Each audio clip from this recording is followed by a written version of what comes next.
Are you thinking of starting your own business? Or maybe you already have and now you need to focus on growth. If so, today's show is for you. We're talking about selling. So here we go.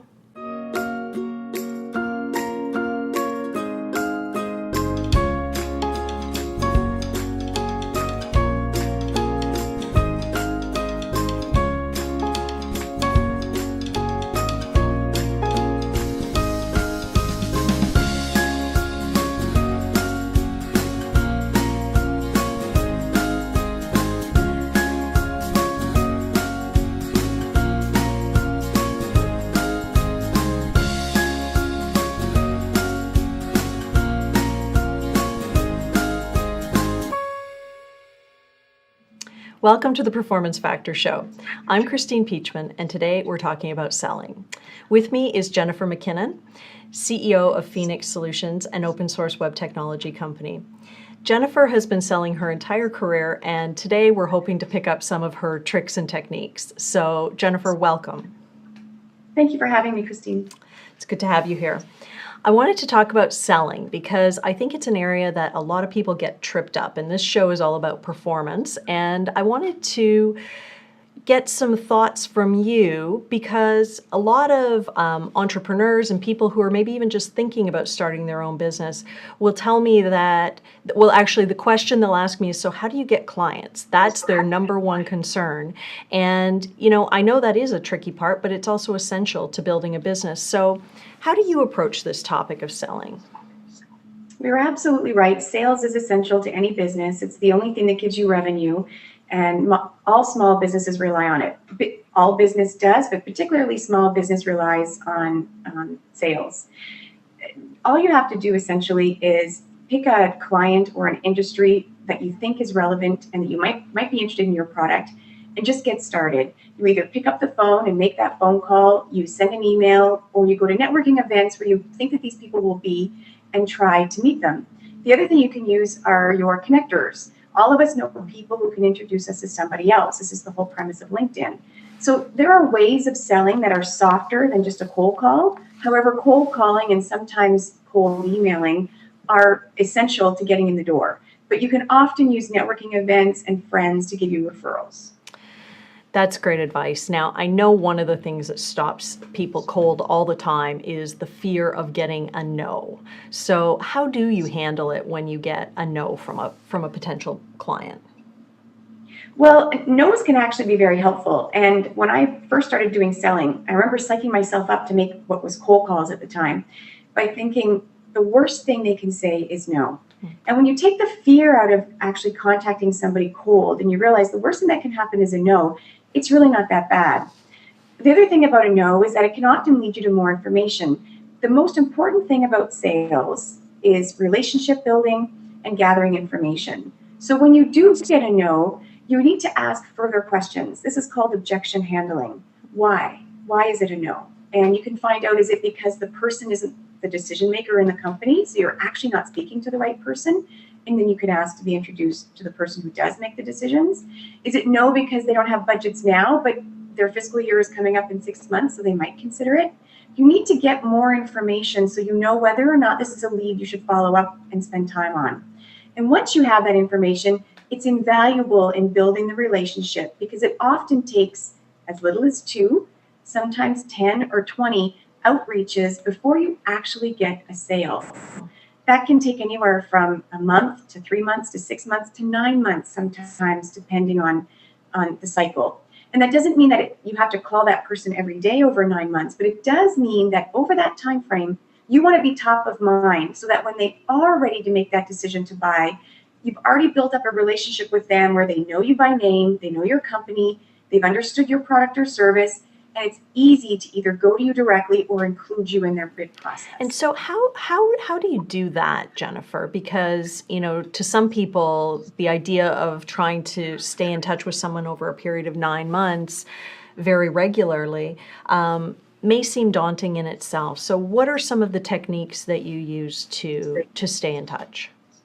Well, first of all, get yourself a good contact manager or a CRM, a contact relationship management tool.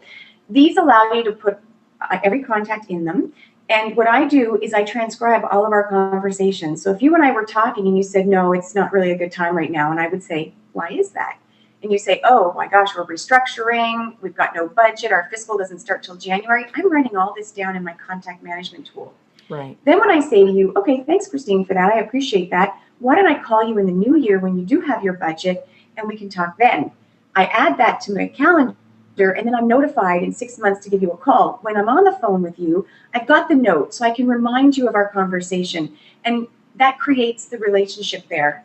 These tools are invaluable in helping you keep on top of it, because the biggest thing in sales, or the biggest thing that people fail at in sales, in my mind, is that they're not routine and persistent in their follow-up. If you're going to take a no from one prospect and leave it, you'll never get business from that prospect. You need to follow up, follow up, follow up. And every time you follow up, you're building that relationship, you're becoming top of mind with that prospect, and you're gathering more information. All of this will help you make the sale. That's great advice. Now, Jennifer, sometimes you are doing fine in sales, but you have a day, or maybe you're even having one of those weeks where it's really tough to muster up the energy to get back at it. Any tips for somebody who's just finding themselves in a little bit of a rut? Yeah, I mean, sales is something you have to do consistently, and you have to do it every day. The good news, though, is that there's many ways of doing sales. Cold calling is one method. Picking up the phone and calling somebody is just one way of selling. There's also email now. You can send a really nice, contextualized, personalized email saying, given your industry, I understand the problems you're having are the following, and here's how our product can solve that. And then you're not really feeling the rejection of a no so much there, because it's an email. In my experience, people often respond to emails where they'll never return my phone call. There's also networking events, as we mentioned earlier. There's connecting with people and asking for introductions. There's all sorts of ways you can go about infiltrating sales into your daily life so it doesn't feel like that, hard, difficult task that you have to do every day.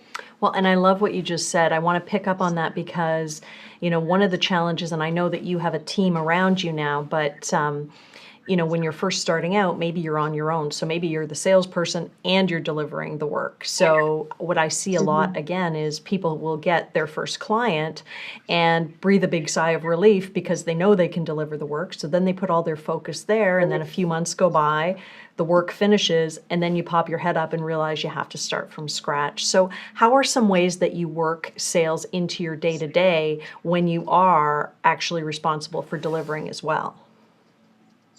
Right. First of all, I think that all small business owners have the fear that without sales, we're not in business. So that drives people, I think, to focus on sales. But a more tactical approach to that could be to establish the first part of your day, even if it's just the first hour of your day, to doing your sales activities. It's kind of like exercise. If you hate doing ab work, you should do that at the beginning of your workout, because by the time you get to the end of your workout, you're just never going to get it done.